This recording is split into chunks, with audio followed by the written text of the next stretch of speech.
Hello and welcome to the Hadean Podcast.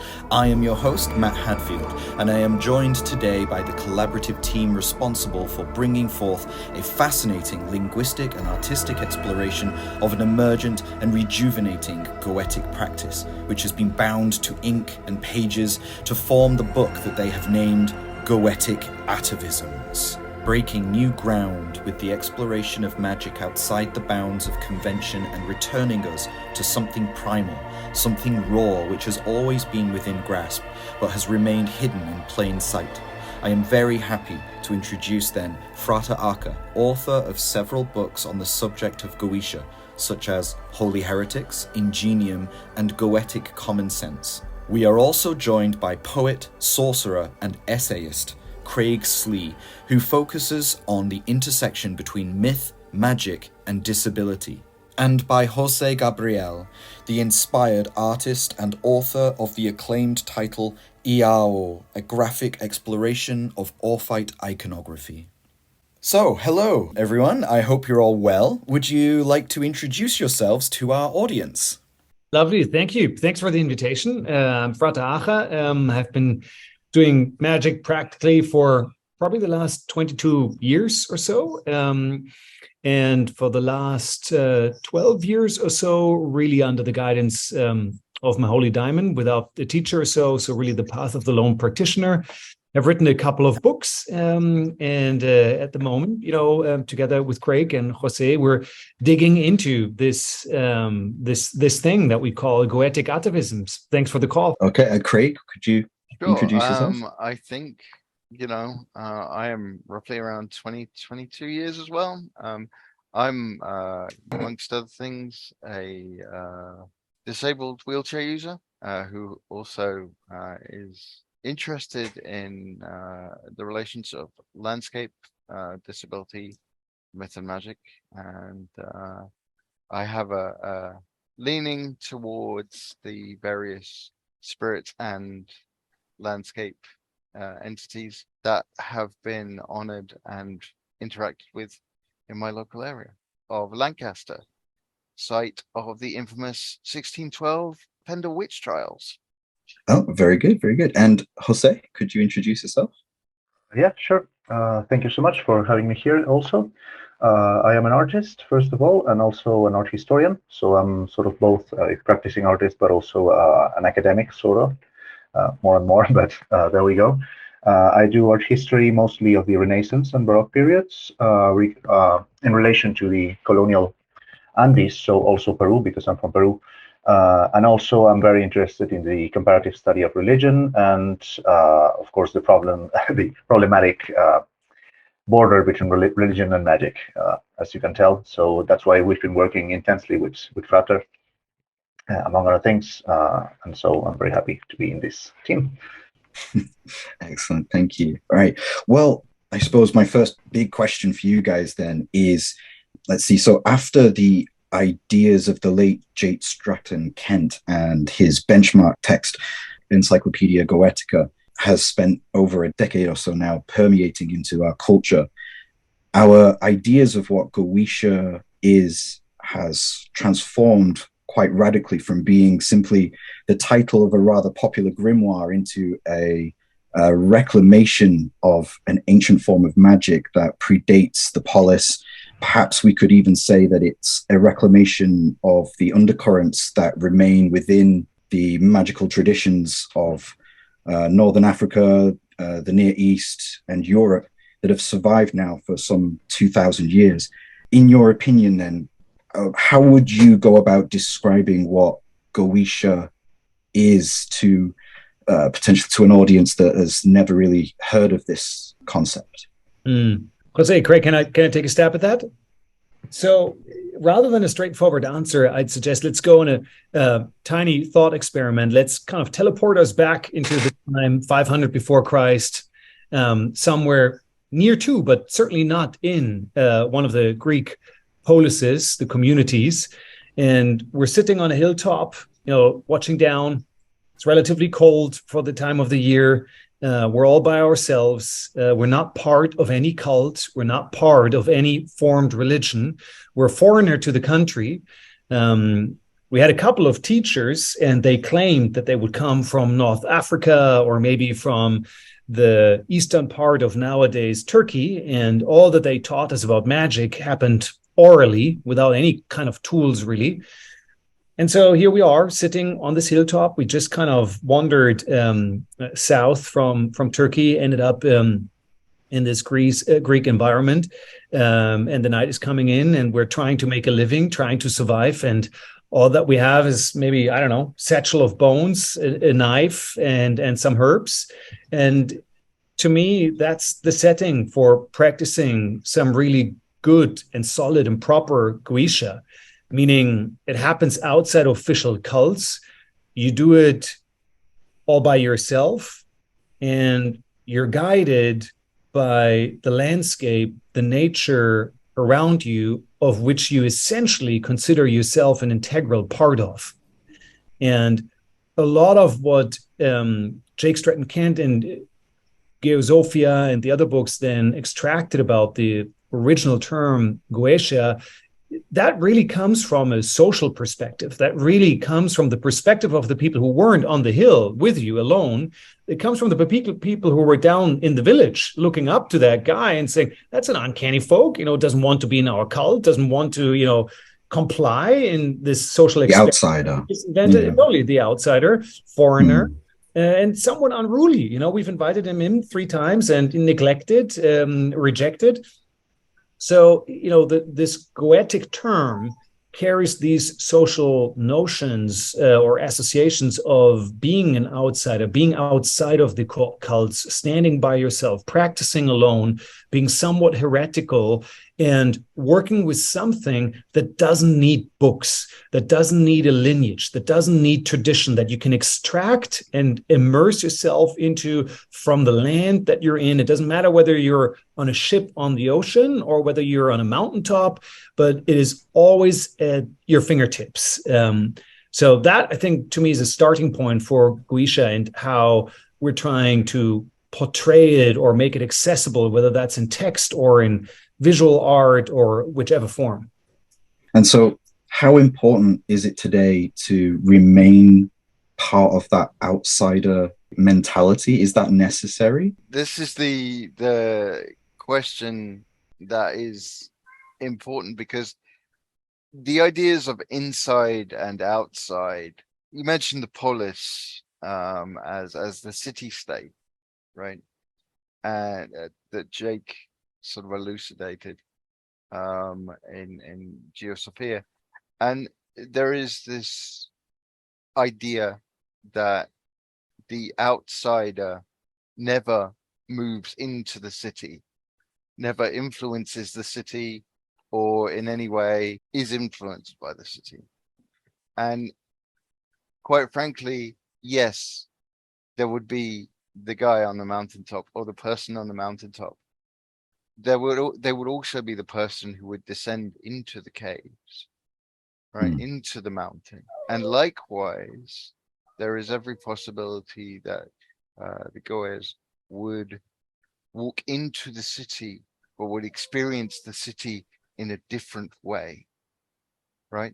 They would perhaps see an empty city street that is empty of humans as actually full of the dead, or the landscape spirits under, later Roman concrete or things like that. So the Goes, for me, and Goetia is about going into these cracks, allowing these cracks to be what they are and not papering them over, but really feeling the dips, the shifts, the movements in the landscapes, whether that be the high mountains or the deep, deep depths. And indeed, rather than say Mageia, as a distinction between Goetia and Mageia, as people would have put on the outside, the Goetia is one who, or Goetia is the one who descends into the dark, right, and uses their full sensory experience to relate to the world.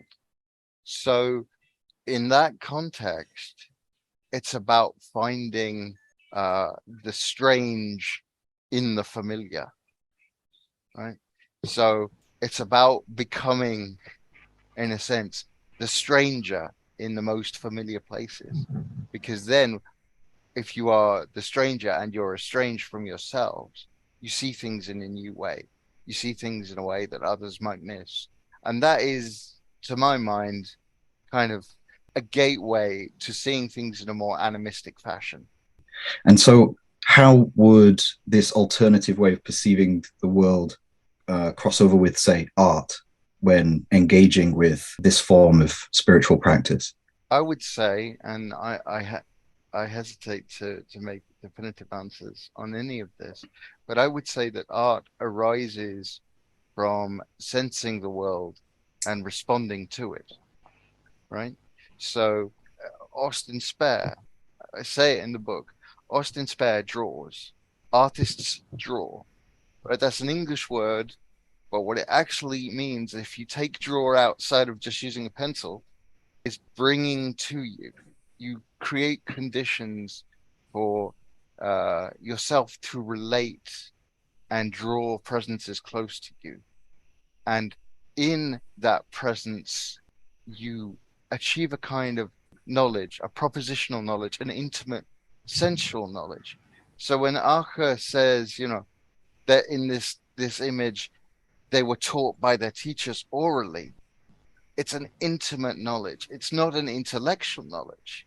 It's that point where the teacher might have put their hands on their shoulders, stared into their eyes, and their consciousness, the feedback between the two of them would have shifted, would have altered, and would have become something else.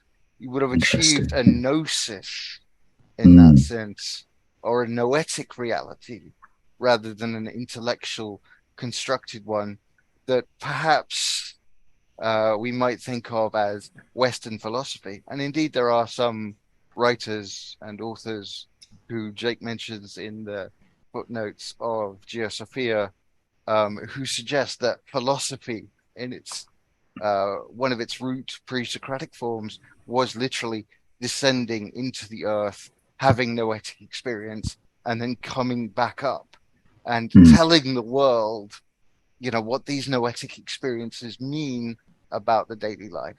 So catabasis. Precisely a catabasis sort of thing. So yeah, that's where I would locate Goetic as a descent in that sense, in terms of a chthonic sorcery. And José, do you have anything to add about that? The way that art and Goetic practices cross or overlap? Sure. I think there is an interesting sort of outsider quality as well for the art that has been produced by magic. It's always sort of outside of the spectrum of official art as well. But at the same time, magic, even since you could say, for example, the Greco-Egyptian papyri, is demanding the practitioner all the time to create images mentally and visually sometimes, and physically, and to create effigies, to create sigils, to create many levels of images that are many times not recorded. Sometimes they just belong to the practice, the active practice, and they can also be images that are futile, that can be secret or no longer visible to us, or that have been destroyed out of fear. But I think the sources are highly visual. We cannot see those images, but it's there. You know, it's there that it was expected and demanded from the practitioners to create a bunch of images. And there is a big artistic question and a lot of things to be explored there, I think, artistically. So it's a very rich tradition, because I think what usually Frater does is that he points out to me one amazing source that nobody has ever drawn about, you know, that nobody has actually represented, and magic is full of those kind of sources. So I think it's a very close relationship, but that hasn't been explored as much. That could still render a lot of things, you know. Maybe I can add one more point. If I go back to this metaphor or image, you know, us up on the hill 500 before Christ, we have to imagine that person or ourselves in that person as a very socially connected person. It's just that person is connected to non-human persons. And this outsider notion has nothing to do with being cool or being kind of on the fringe of society. It's a pure fact. If you're meeting one person, at the same time, you can't meeting another person or 10 other people with the same intimacy and intensity. So in order to forge really deep spirit relationships, you have to leave some humans behind for a while. That doesn't mean that you don't have family and that you're not connected into life. But for a moment, you just need to shut that noise out so that there can be other noises, that there can be other voices that you connect with. So this really should not be mistaken with sitting in a cave just to be silent and just to drown everything out, and or even something very Saturnian. You can look very Saturnian sitting on a mountaintop, but in fact, it might be a very Venusian experience right now with the spirits. So this cannot be judged from the outside. It can only be judged from the inside of that person's experience. But the literary testimonies that we have, they're all judged from the outside. They're all just pointing, look, this person there sitting alone on the street, that must be a weird guy, because nobody ever recorded the inside perspective because it was heretical. You've written about that quite specifically as well, haven't you? Exactly. I'm trying to make that point in multiple ways, and how I think in this book in particular, we're going into the notion or the question of what does that mean for our own relation to our bodies. It's a very physical book. It really kind of zooms into the physical, the bodily, the telluric, the chthonic relationship to the world around us. Excellent. Okay, so moving on then, next question. So how did this collaboration between the three of you begin?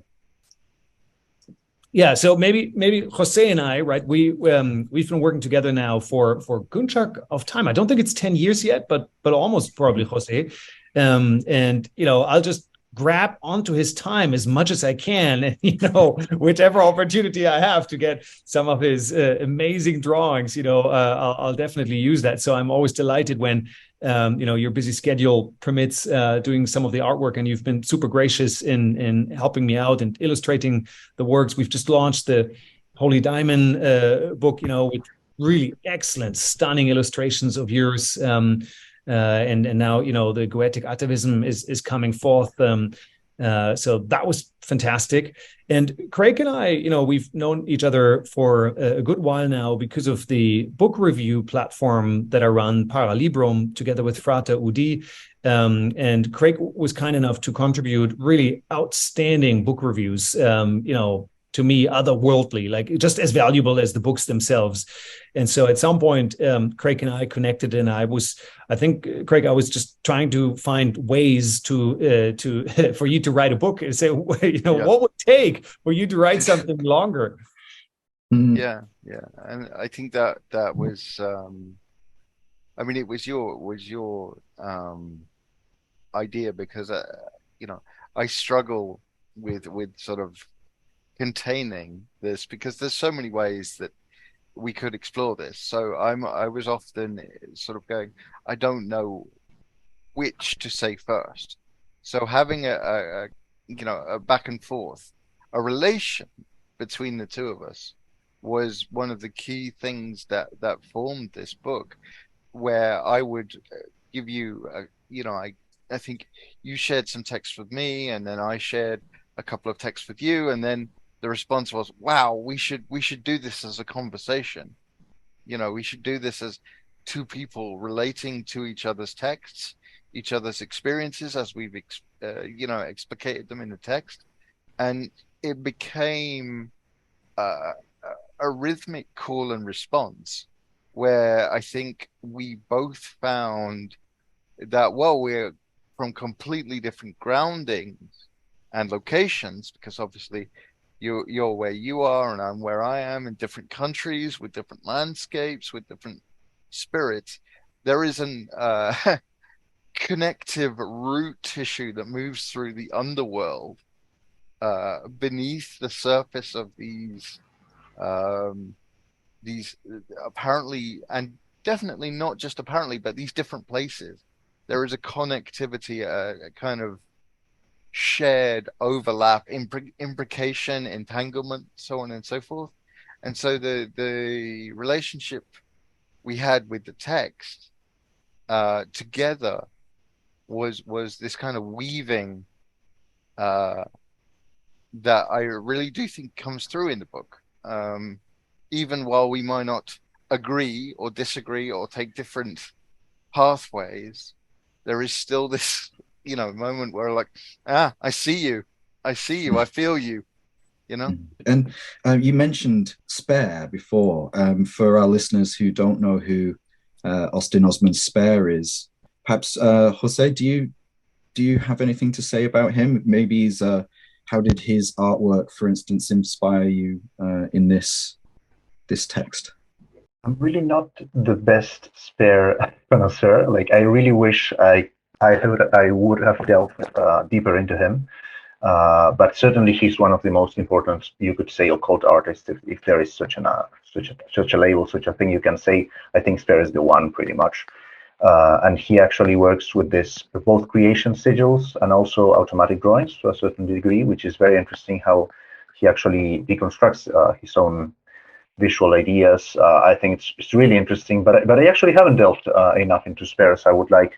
I was mostly familiar with his two grimoires, which were very interesting visual sources, and he was also a very interesting reference to me as what one could achieve.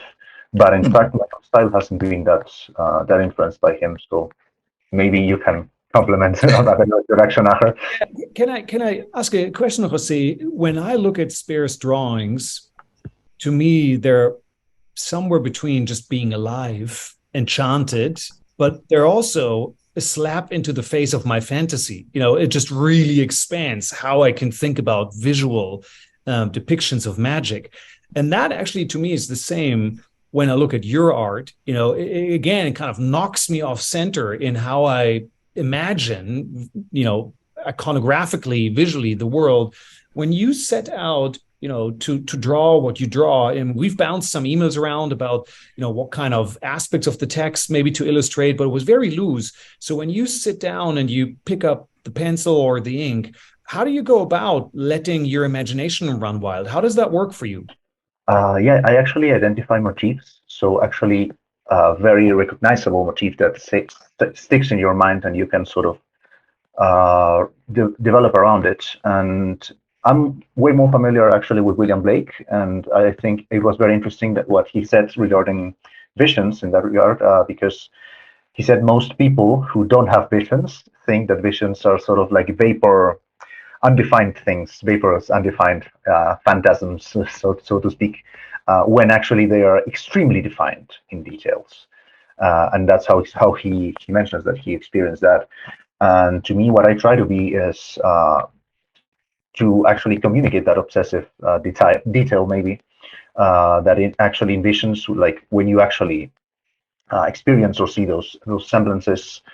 I try to record that as best as possible. And once you have the image, I usually go through very, very quick sketches that you wouldn't recognize as my own, that people don't usually see, and that actually serve as my guidelines. Because what takes me the most of my time is actually figuring out what I have to do. Doing it once I have the idea is pretty easy. So that actually changes how we have learned to work together, because we've been working together for a while with Acher. And actually, the biggest challenge and what takes me the most time is when he basically says, do whatever you want. Because sometimes I really have to figure out the idea first, and that can take me months before I can actually find it. But when I can trust an antique motif or on some specific ancient piece that I can base myself in, it's much easier, much more direct, because you have those motifs. But actually finding them and defining them is the most sometimes painstaking part, because just as Blake says, to me, it has to be extremely defined. I need to know how it looks. It cannot be vague at any point. So. Excellent. Well, I mean, I'm really excited for everybody to see the artwork in this book, because I've seen a significant amount of it and it's absolutely phenomenal. Thank you so much. Yeah, very, very much looking forward to the book being released. So next question then. One of the more fascinating aspects of this book is this premise of this idea of a porous quality of the human body in relation to Goetic practice. Could you describe in more detail what you mean by this porous quality? I guess, this is audio, so you won't have seen Acher pointing at me, but I feel like I need to tell people that. Okay, so the porous nature of the body. Let's take it back to the cracks. The Goes studying the cracks. The human body is full of these cracks, right? This is why I have framed it in terms of disability, because disability, as well as my life experience, is a crack in this idea there's only one way to be human, right? And as I say in the book, there are the dividing line between inside and outside is less clear and less defined than we think. It's fuzzy. For example,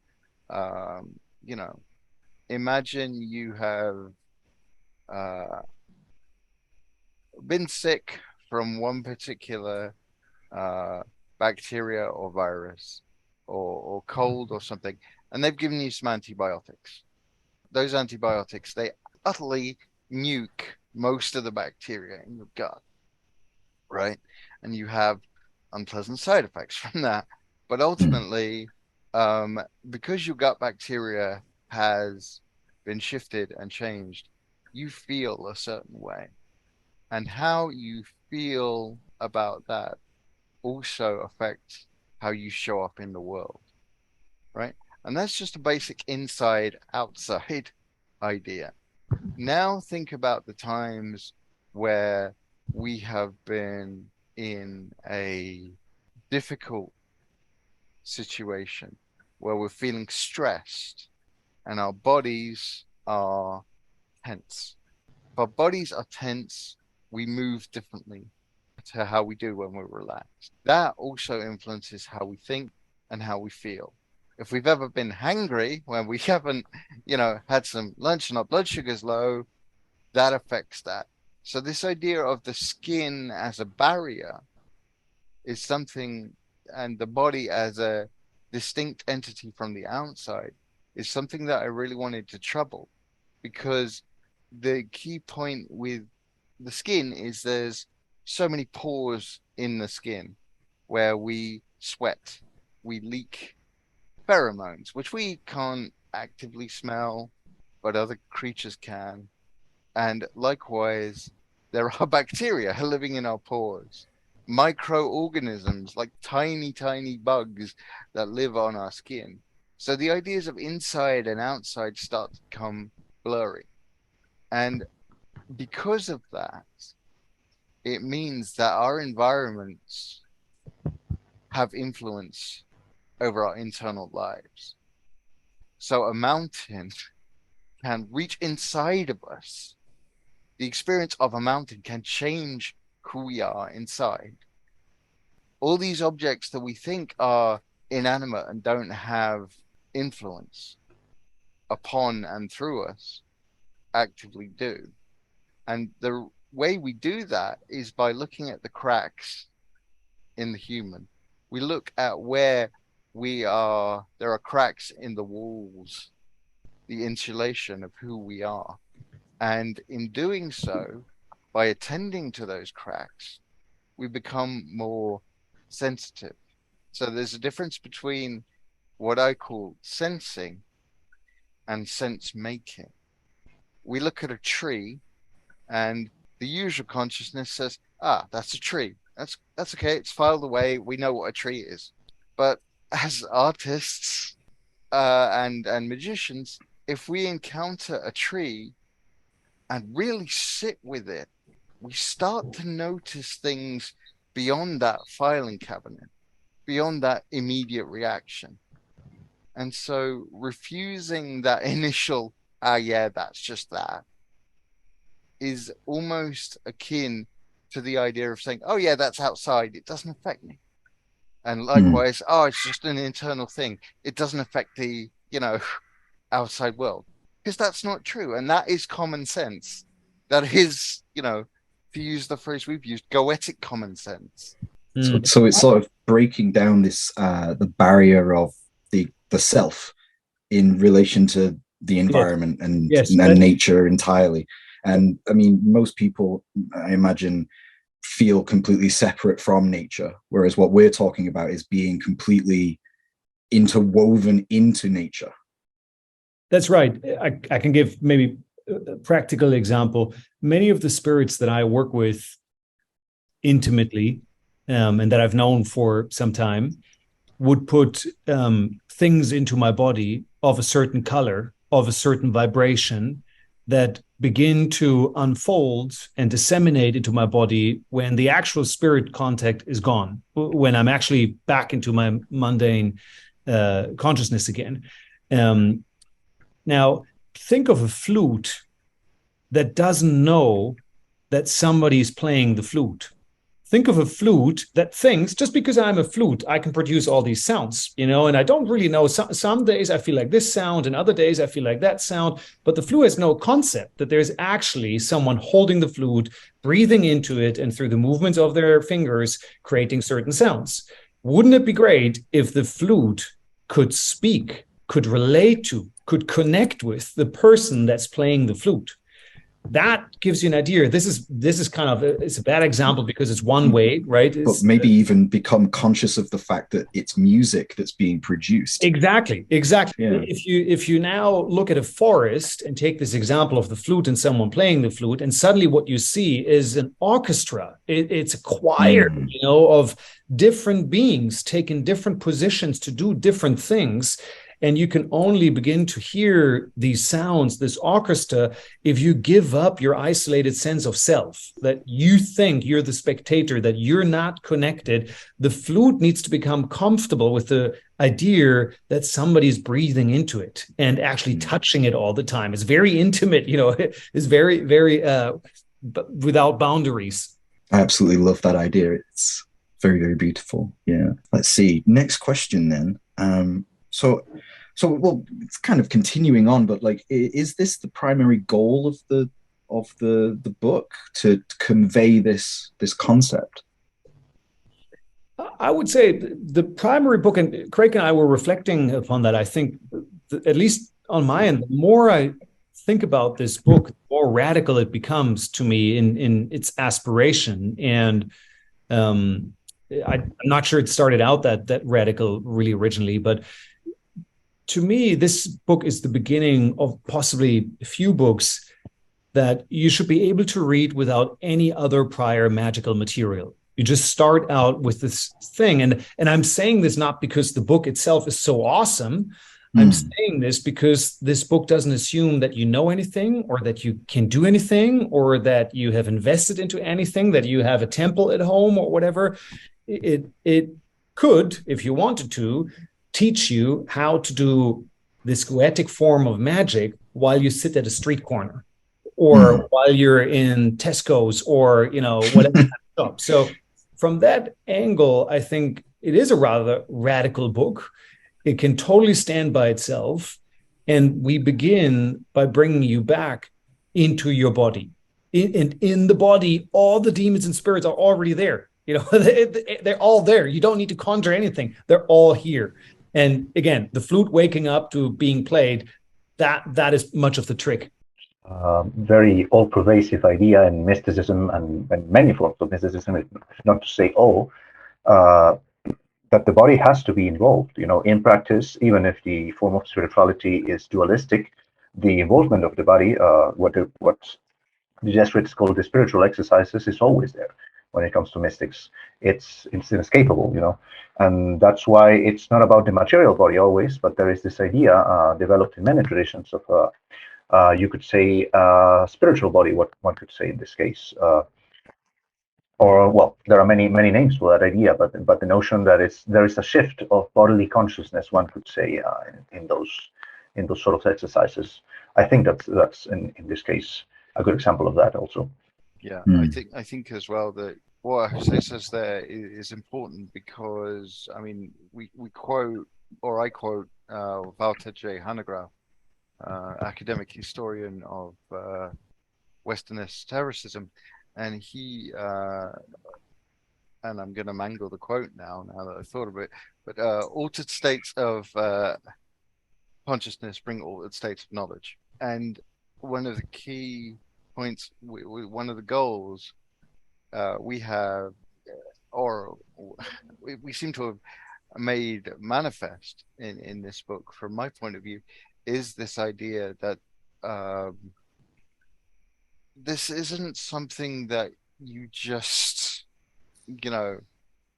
pick up and go, and put down. Because once you start seeing yourself as the flute that is being played, you then start going, okay, so I'm related to the flute player and the rest of the orchestra. But if I want to speak to the forest in which the orchestra is a part, I must make it worth their while to come and talk to me. So the spirits are, they're always there. But one, it's about developing or training yourself to notice them and learning how they want to be communicated with and how you relate to them and they relate to you. So it's not so much just going into a room and going, hey, spirits, whoever's here, come talk to me. It's not like setting up a Ouija board in that sense and saying, is anybody there? It's actually sitting quietly and feeling the way the room moves. And then you're like, I can sense something. And then you pour the offerings or you make the incense and say, essentially, would you like to come and talk to me? Would you like to relate to me? And in that moment of, not verbal, but that moment of contact, you can receive intimate knowledge of those spirits, those presences, those fields, and they can make contact with the sensing surface of your soul, or whatever you want to call it. And that knowledge is passed on. So German has Wissenschaft and Kennen as two kinds of propositional knowledge. So essentially intellectual versus I know Acher, or I know Matt, or I know Jose. And what we're suggesting is this, intimate relational knowledge, which isn't gained from books. It's gained from rock, from tree, from water, from to borrow from Jonathan Strange and Mr. Norrell, the Susanna Clarke novel, to say the rain will make a door for me. It is to say, to a certain extent, if you were the first magician and you had no tools, no awareness of what to do magic or how to do magic, because it hadn't been written down, there was nobody but you. How do you do this? How do you relate to the world? The only way you do that is to open yourself to what's there and see what happens. And so engage with the landscape in which you find yourself in and in which you inhabit. Yeah. Mm-hmm. And engage through the body and the gifts in that body that you were given. Look, Craig is in a wheelchair. I'm not. So by definition, the way we go about this magic will look differently. Like I use words, Jose uses the pen and the feather and, the drawings, and yet we're all connecting to the same thing. So to me, this book is also an invitation, because we're contrasting our voices and we're contrasting our styles in that book so radically. It's an invitation for the reader to find their own approach. Once hopefully they'll see how radically different my texts are from yours, Craig, and then, Jose, your illustrations stand so beautiful by themselves. You can see us three as human beings and as spirits working together in this, and there's so much space for more expressions.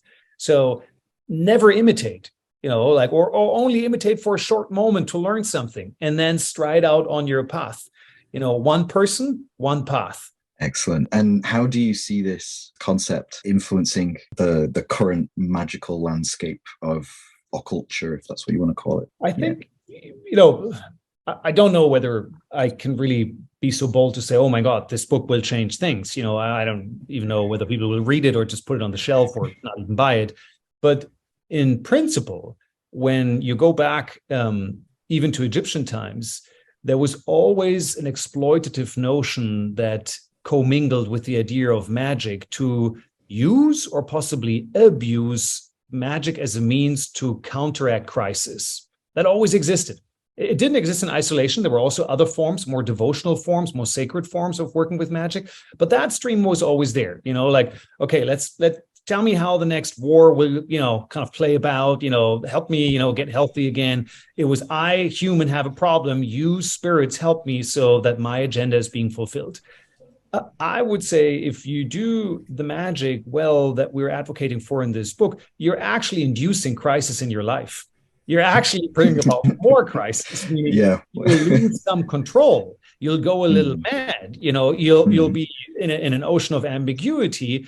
So it will force you to show up as a mature human being. And it will force you not to abuse magic, but to allow magic to use you, to be touched by magic. I think that's such an important point about the idea of a crisis and the transformation that it creates in the individual. Yeah, spot on with that. I suppose the last question I have is, do you have anything else on the horizon? Is there anything else, any new projects or things that you guys are working on? Well, Craig and I were chatting after we finished the book and then began, I started typesetting it, layouting, and Jose was beginning to do the art. I don't think we're fully finished with it. There's more where this came from in terms of the stories that need to be told, or the crises that need to be induced. I don't know. So definitely, I could see another chapter, another book or so in this vein, or in this series, if you want. I have a couple of other smaller publishing projects that will come out later this year, and then I still have the Olympic Spirits book, which is really written and finished, but will probably only come out spring next year. Sure. I mean, I am probably, I don't have anything in the pipeline to produce. We've talked about this. I would happily continue down this avenue and with these texts with you. Mostly I'm going back to doing, writing essays or pieces which are inspired by the work themselves. Part of the problem when people turn around and said, do you want to write a book? Is like, I enjoy writing. I write for a purpose, but the writing is secondary to the work, frankly. So if the work produces the movement of the fingers to do the typing, then there will be more. If not, excellent. No. But I think it will. Well, I really hope that there will be one day. I'm looking forward to that, definitely. And Jose, do you have anything? In my case, it's twofold, because I cannot really see what Frater is going to come up with next month. So sometimes he surprises me and he's like, well, we have to produce this book now in the following, 2 months. And I really have to do it because, I know it's the best voice to accompany what I try to make with my art. It's certainly saying what I cannot say with my own words, and also it's the best platform for my artwork. I couldn't expect any better way of editing what I do than what he's producing, of course. So he's become an important voice for my work as well. But that's the side that I cannot always predict, because he goes his own way, he does his own magic, and he has his own agenda with the spirits, and that's always awesome. And on my side, my own projects, I should produce another book of my own because of demand, basically. But I think that's going to take me, at least 5 years from now, or 4. But I want to go because I want to go also really slow, because to surpass what we have already produced. Producing one thing of my own, I wanted to let it steep. I was very interested in illustrating a lot of Lost Alexandrian Deities, and also a treatise they call the Book of Idols, which is from Arabic tradition, which describes the idols that were invoked before the Kaaba, before the coming of Islam, which is very interesting. So I'm very interested in the concept of idolatry and how to give an image to the imageless idols that we have only records about. But that's going to take some years at least. So that's where I stand now. But I think it's a lucky moment. Excellent, excellent. Right. Well, I would like to thank you all again for joining me for this interview. It's been really wonderful listening to everyone. I'm really looking forward to the book. I'm looking forward to it being released. I think May 30th, Hadean is looking to open the pre-orders, and then it's a matter of luck and good support that the books will be in stock soon. I think the paperback might actually come out a little quicker than that, but earmark May 30th if you're interested. All right. Well, thank you all again, and hopefully I get to see you in the future if you guys produce another project. That would be awesome. So, that was our interview with Frater Acher, Craig Slee and José Gabriel. I'm glad that you stuck with us to the end and really hope that you enjoyed the first of many interviews to come with upcoming Hadean Press authors. You can find more from this collaborative team by visiting their website at goetia.com, the link of which can be found in the description below.